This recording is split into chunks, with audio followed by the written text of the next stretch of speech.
All right, everyone, we are live. Hopefully, everyone can hear me. We have one person so far backstage.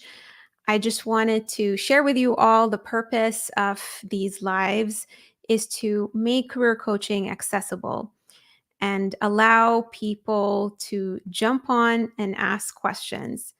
We don't have a ton of guests today, so for those of you who are brave, and want to join me backstage and ask me questions, you can be spontaneous and go ahead. I just dropped the link. Let me actually go in and drop the link real quick. I will go ahead and drop it. But yeah, for those of you who are spontaneous and have a question, you can go ahead and use the link that I just dropped in the chat. Okay, so we are going to get started. I'm going to bring our wonderful guest backstage. His name is Faisal, and he is going to share with me a question, and I'm happy to coach him on it. Let's go. Anita, how are you? Good. How are you doing today? I'm doing good. I'm happy at least I got promoted to the number one spot. There you go. It pays off when you come early. I, sorry for the yeah. I was just got done with work, so I was getting hurried from because on Tuesdays we usually work on from office. So with traffic and everything, I need to get there before 6:30. So Awesome. So what's your so question? my question is regarding it's touches base on the gig economy or the gig side gig type of a stream like most people are doing. I have like 15 plus years of experience in the IT industry in different sectors I've worked in. Currently, I'm working as a program slash project manager, and I want to stay in that lane or in that avenue with the side gig. So the question was, and I think I brought it up in one of our one-on-ones as well, and I do want to thank you for that as well, that you're doing these LinkedIn lives and taking Q&As, and it really helps out. And the reason I was attracted to your content was when you were talking about imposter syndrome, and also it's the content is not just geared towards like 30 some odd age group or 40 age group of millennials. It's like it touches all of us that are even if it's senior position. So my question to you will be like, how do I market myself on LinkedIn? That's the avenue I want to take, where I can say these are the services I can provide as a PM while keeping my current job because it's really paying nice bills. So I don't want to get rid of it with the economy and my mortgage coming due later this year, which that's dreadfully we're waiting for September to come and see what brings with it. As you know, in Toronto, what's going on. So I don't want to, like ruffle any feathers there or burn any bridges. So I just wanted to see your advice on what's the best Absolutely. approach. Yeah. Absolutely. So, the first thing I wanted to say is that I actually advise any person, whether you are actively looking or not actively looking, to make it look like you are looking in stealth mode versus being overly overt and making it sound that you need something right now or showing almost a sense of desperation, right? It's just psychological with anything, right? When you go to a store and a store is, not necessarily making it obvious that they need to hit revenue targets, people will want to rush and buy from Hmm. that store if they get a sense that a lot of people are buying and that store is in demand. So I use that analogy a lot with people and say, imagine, my approach has always been entrepreneurial with every single client that I Right. work with. And so I want you to really take on that entrepreneurial stance, drive your own career. And nowadays, you always have to look after yourself. And there's no such thing as the same job security that we had, 10 years ago. Absolutely. Even when people land a job, I tell them don't get too comfortable. Always be on the Exactly. lookout, always keep your opportunities open. Having said that, the advice that I'm going to give you is definitely not going to ruffle any feathers. The first thing I wanted to say is on your LinkedIn, if you go into the security settings, there is an option that says, disable, updates to my connection. You can Google it. So I would turn that off first and foremost so that whoever is connected with you, whether it's your boss, whether it's your coworkers, Hmm. they're not going to see any updates that you are making unless they go on your LinkedIn and see that Right. they've updated that. I mean, if they did that, that's a little bit on the creepy side.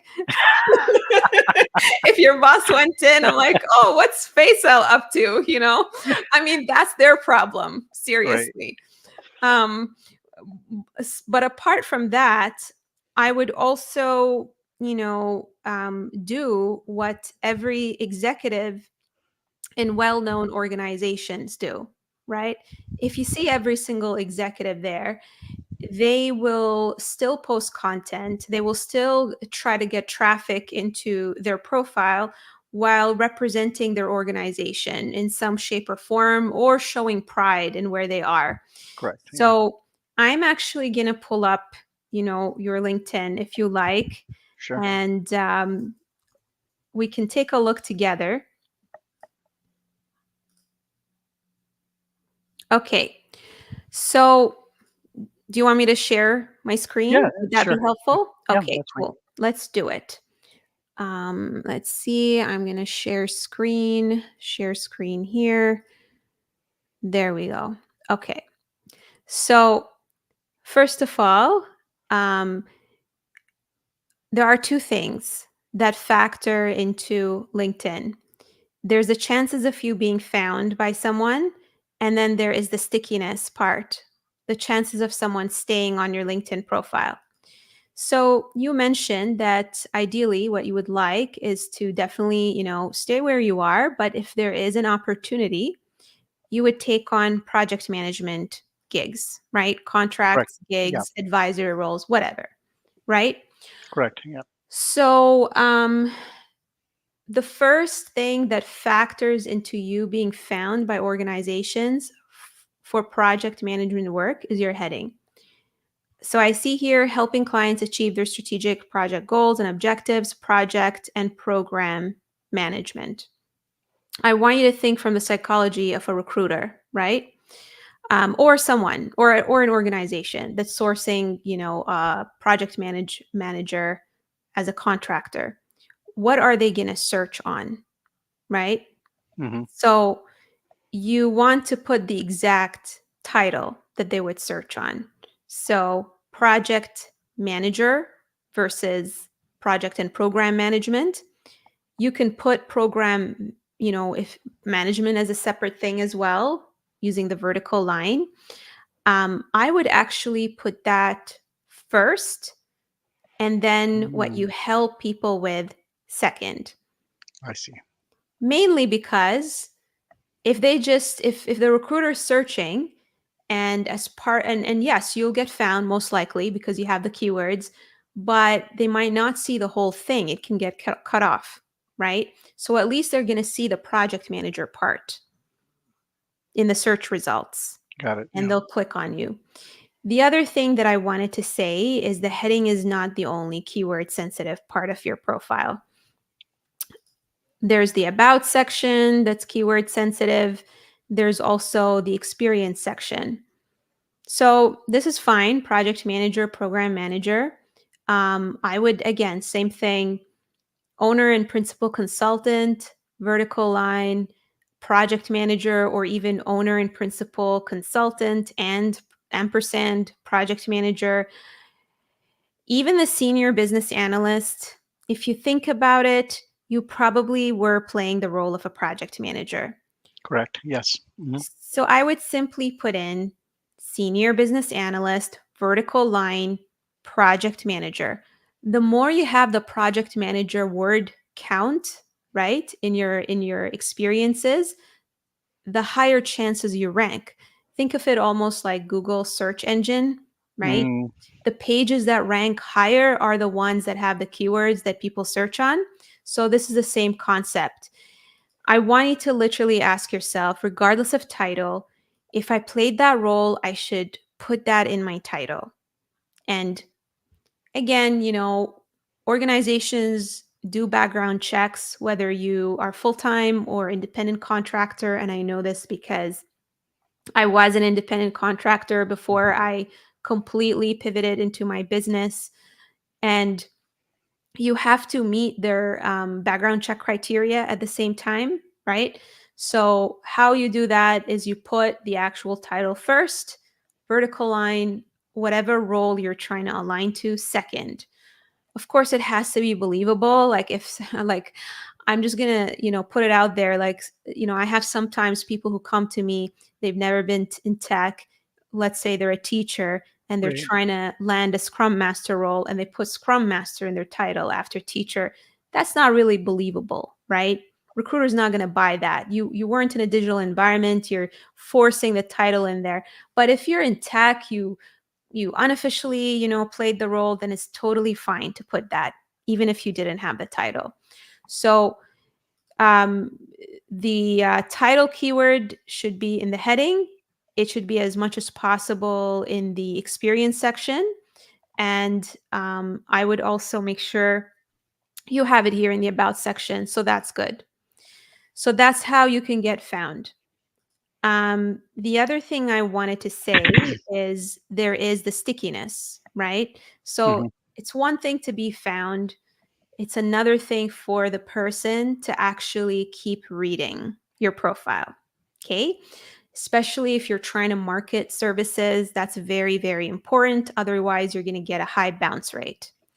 So I would I would advise that the banner would actually be a banner relevant to your most current role, Oh, okay.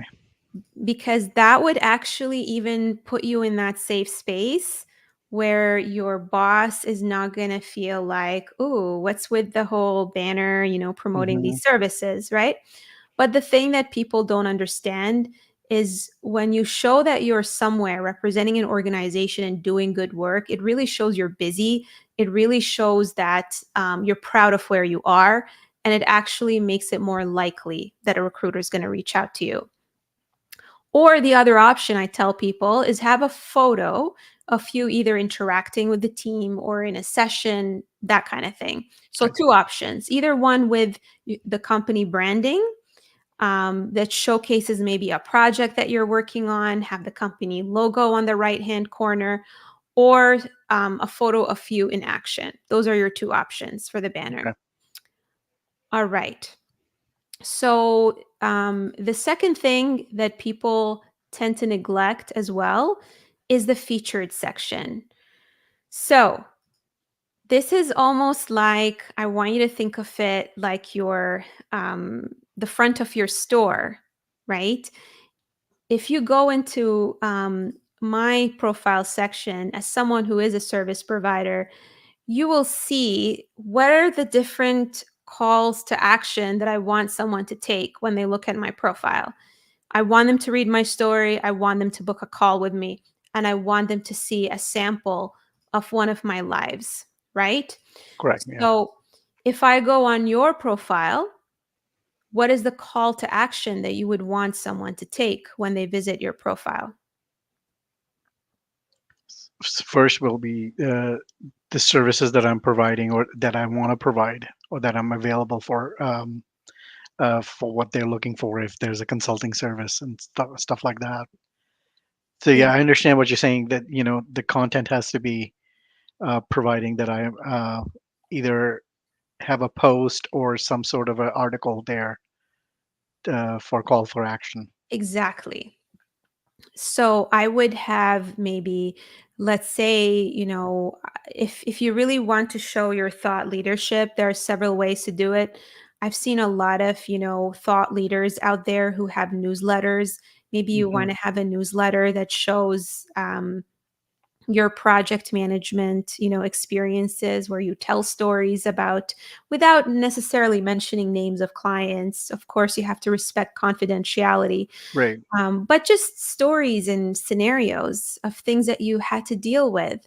on projects, and how did you overcome them? What were these challenges? What were these wins? Make sure that it's not like a newsletter that necessarily requires, subscription, because you're adding friction when you do Hmm. that. It's not like you're not doing B2C here, you're B2B, right? That is correct. So, Yes. exactly. So, you're not trying to collect people's email addresses or anything. You're just trying to show authority. Okay. So I would have something that's open. Um, think of it almost like your portfolio, Hmm. right? So that's the first thing that I would probably put in the featured section. And then after that, I see that you were a guest on a live. What was this in the project management space? Yeah, they were interviewing people who have dual roles. So the person here at that time, he was a recruiter, so he reached out to me to do an interview live as a PMBA role, and what does it pertain. And there was a lot of folks that were interested in it, and we had a Q&A section after that. So again, this was during COVID, so I haven't touched this section, the feature section, updated that in a long time. Yeah, so I would definitely have something that if I obviously I haven't seen that live, so I wouldn't know if what it contains and if it would, create that authority. But if it does, sure, keep it. If not, I would remove it. Okay. I would probably make it also easy and have maybe your calendar so that people can book with you, like a virtual coffee or something like that. That way, a recruiter can, like book me, to chat about, project management, right? So that way, you're making it super easy for a recruiter or an organization to get on your calendar and have a conversation with you. So, those are a couple of things that I would recommend. Okay. Um, for the about section, I see that it's good that you have your years of experience. Maybe tell me a little bit more in terms of what type of projects you worked on. Because when I'm reading, I'm seeing as a senior project manager, provide leadership with 15 plus years of industry experience in a changing global environment, undertake new project challenges, and successfully managing multiple projects. I would actually advise you to be more specific, Okay. right? I'm sure that you've worked with across multiple industries. So say that. The fact that you worked, for example, at Four Seasons, the fact that Hmm. you worked at some well-known organizations. I would list the industries and some of those, well-known organizations if you can. And I would also look at job postings for project management and pick out some of the key problems that you would need to solve as a project manager, right? So, to me, when it comes to project management, it's the timelines, it's aligning people. But again, be specific. How big were those projects, right? Because if I'm a recruiter and I want to recruit you on a contract, I'm not sure if you've handled $1 million projects or I $5 see. million projects. And so you don't want them to think too much and question things. You want to give them the answers right away. Hmm. Awesome. And then the same thing with your experience too. Like I would just give a nice paragraph talking about the project, the context, the challenges on that project, and then put in the numbers as achievements and bullets. Okay, so that's overall to create that stickiness on your profile. The other thing that you might want to consider, if we talk about that newsletter, right? Just post, every now and then as Yeah. well, Hmm. right? You know, Posts that are relevant to project management. And I would also comment on, organizations you're interested in, people who basically offer, project management services, that kind of thing. Last thing I wanted to say is, yeah, like it's a little bit tricky if you start the open to business, right? Because then your employer is going to see it. Hmm. So you have to look at what are the terms and conditions in your contract if you're allowed to provide, services to other organizations, if there's a non-compete agreement, that kind of thing. Depending on that, right, you can decide whether you want to show that or just have the open to work, but only visible to recruiters. Okay. Awesome. Any Actually, I other? do have that open to work without the banner, and Good. it's yeah, and it's only like 2 or 3 services or 2 or 3 roles that I have in there, all related to project management. Good. Good. Very good. Um, the other thing you might want to consider too is reaching out to recruiters as well, Okay. because your organization is, you're not ruffling feather. I mean, this is not something that's overt, it's behind the scenes. Right. So I would consider doing that because most of the contract roles are either through recruiters, external, vendors, usually, right? Right. And you can also search on contracts as well and apply. Perfect. Awesome. Any other questions? No, this was amazing. Good. Okay. All right. Thank you so much, Faisal. I hopefully this was, enjoyable, and feel free to attend the other, episodes as well, and Absolutely. check out my actual podcast. It's nadabuhendi.com/podcast. All right. Nice All right. seeing you. You as well. Thank you so much. You're welcome. All right. I think, Salima, you're having trouble um, with your connection. Let me see if I can help you and bring you on stage. Otherwise, if anyone wants to join, don't be shy. I am going to check my comments and see if there's anyone who wants to join.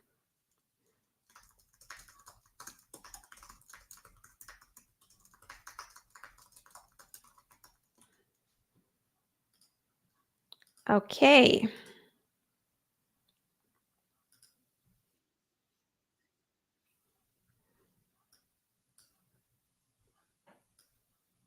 All right. A lot of shy people today, but that's okay.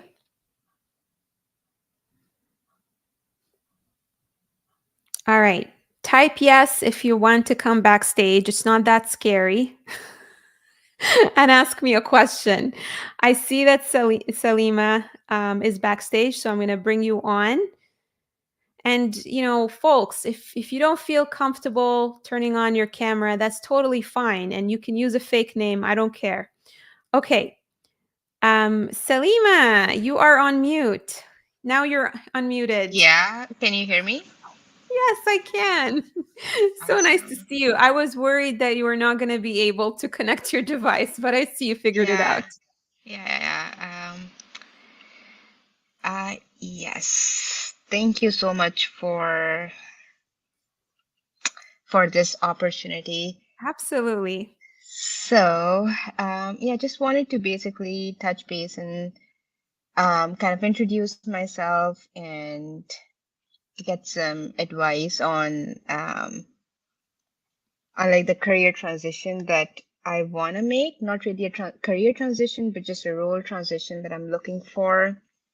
So basically, like Faisal, I'm also in the project management side, but I've worked in the healthcare industry for last 13 years.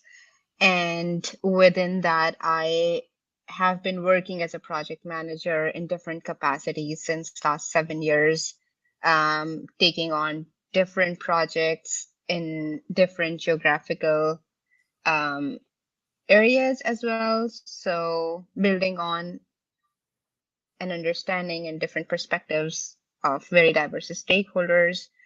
Currently, I'm working in the health tech sector. Um, so now my next goal is to move into project manager slash strategy positions because I come from a clinical background, so I have an understanding now of the clinical side of the things as well as the non-clinical side of the things, and want to fuse those two together. Have pretty much developed a lot of understanding and skill set over the last 13 years. So, how should I be putting myself out there uh, in front of hiring managers or recruiters or companies to pitch myself as someone who is able to understand and improve the processes and would love to be part of the strategy team because I want to work on strategy and help build the processes now. Got it. Okay. It sounds to me, from what I'm hearing, is you're trying to figure out what title that maps to. Yes. Okay. And describe to me a little bit more Mhm, without worrying about the title. mhm. What do you envision your day in the life to be like? Day in a life. So, a couple of things that I have understood about myself is I enjoy working with people with different clients. Um, I have had a good experience so far. So that is something I would love continue to do. And I would love to improve the processes because I have seen so many gaps in the healthcare system. I have seen so many issues or have understood client pain points that I feel are not really addressed by the corporate companies because they have their own um, parameters to meet. But there are opportunities where things can be improved. So I would want to be in a position where I have the capacity to drive those changes. So that is something that I envision or would want to do in a day. Makes sense. And do you want to work with technology or bring in technology improvements, automation into that space as well? Yeah, that is something I am learning and um, understanding myself because technology space is new for me. I've been working since last 18 months. But automations, AI, how that is all used in healthcare now, how does it impact the systems? So that is something I'm trying to learn as well. Um, yeah. Awesome. So normally, when I work with people, we do a very comprehensive assessment. We look at your personality or work style. We audit your whole career. We look at what worked, what didn't work. So bear with me because I'm literally I'm doing a slice of that in Yeah. the 10 minutes. But let's dig a little bit deeper. Okay. So, in your last role, I noticed that you actually worked with electronic health records. Yes. Okay. And you partnered with an organization to implement that, right? So, Hmm. I'm Yeah. curious, was it your choice to leave that environment, or are you still there, or what is going on? So I'm there until December, end of the month, since it was a contractual opportunity. So that is why I want to look for new opportunities starting January. Makes sense. If your contract hadn't ended, would you have wanted to Mm. stay? Would you have enjoyed what you were doing? So yes, I did enjoy and I learned a lot out of it, but it was monotonous after 18 months anyway. I felt like there Mm, is no vertical growth or learning. It is the same thing that you repeat every single day. So I would have probably wanted to move out anyway and look for more exposure. It could be in terms of working with large enterprise clients, It could be in a different project altogether or in a different setting where things are more challenging, and more diverse. Makes sense. So here are my thoughts. I have a couple of thoughts for you.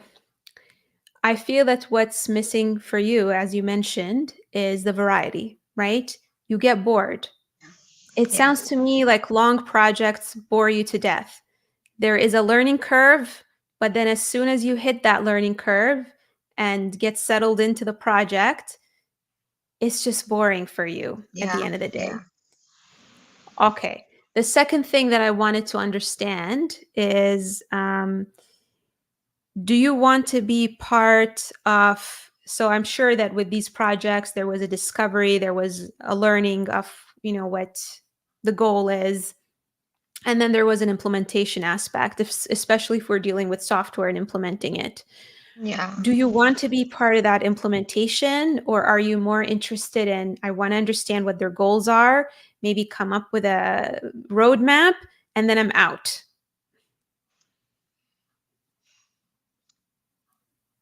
Hmm.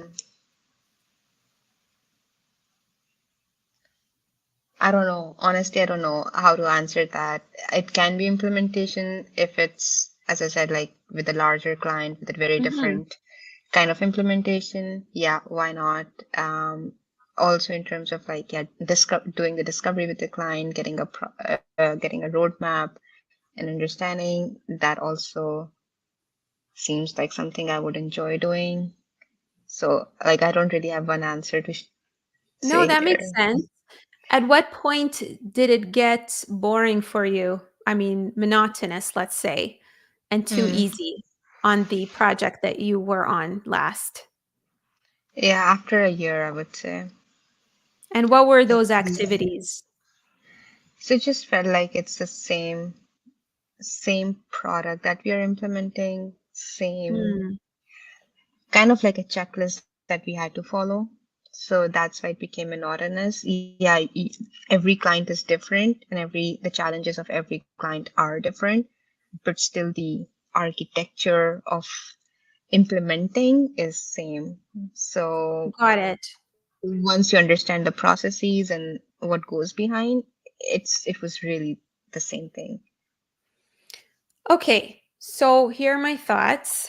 Um, Based on what you've shared with me, I actually feel that you could do well in a consulting environment where you would work with different clients, and I would go with a consulting organization that is technology agnostic, so that you're always learning different technologies, and where you are heavily involved in the strategy work.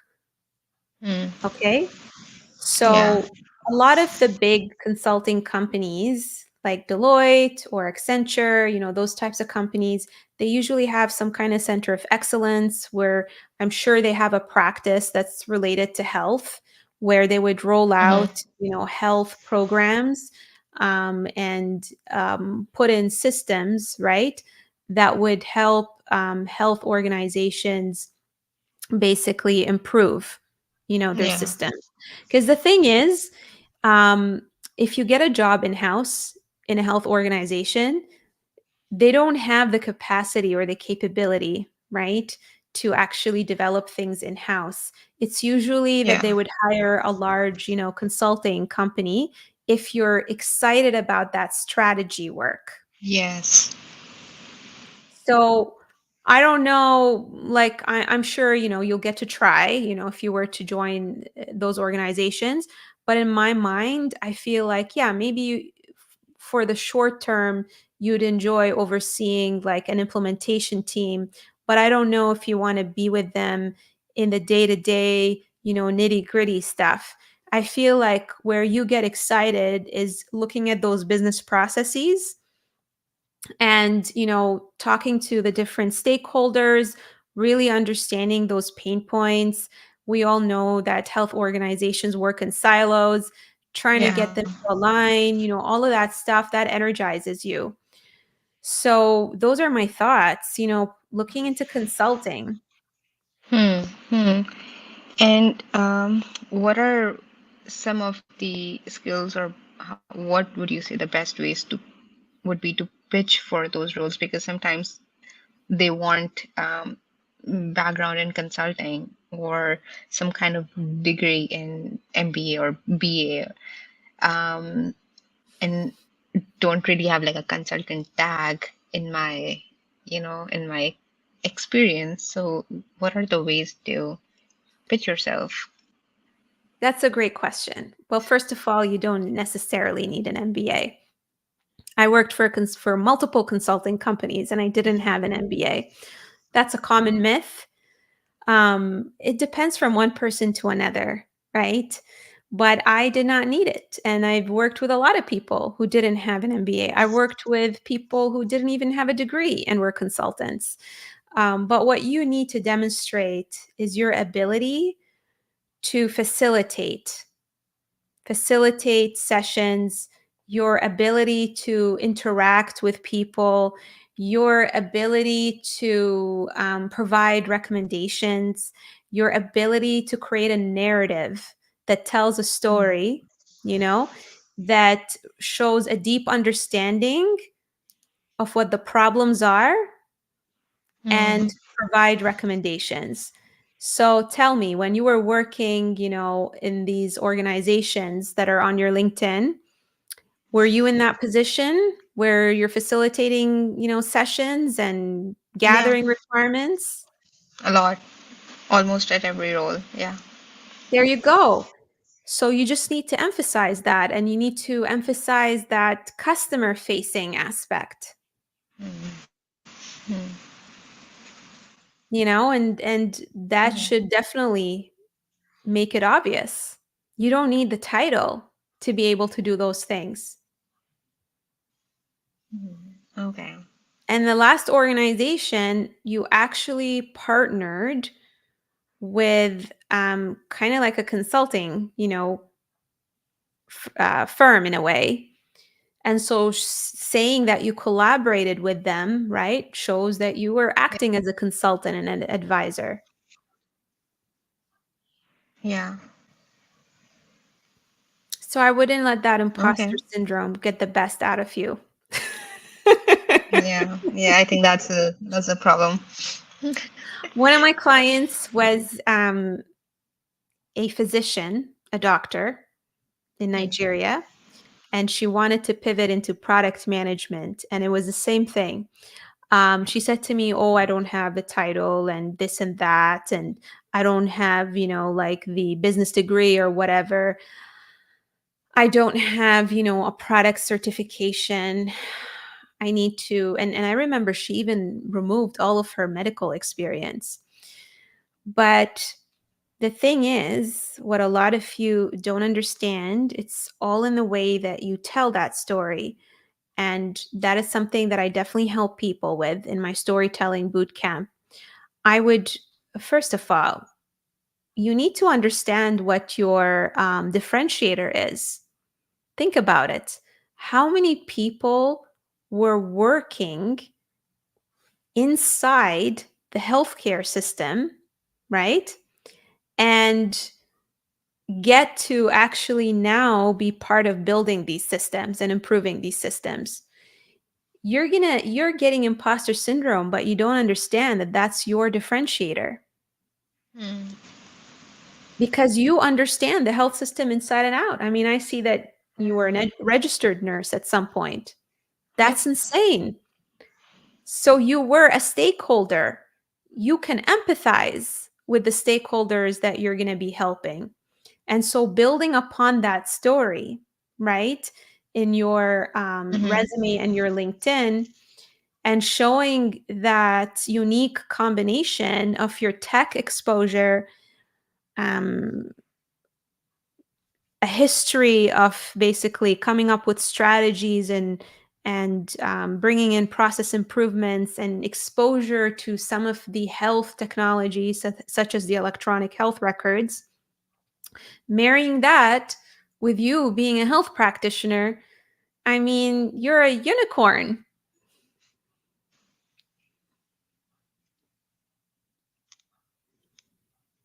Yeah. So you got to embrace that. And consulting companies would be like, oh my God, we need this person because we need that sort of that subject matter expertise.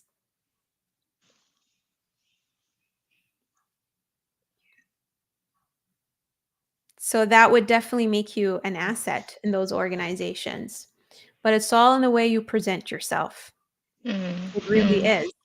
And the thing about consulting is you really need to be good at selling yourself. You need to be good at selling in general.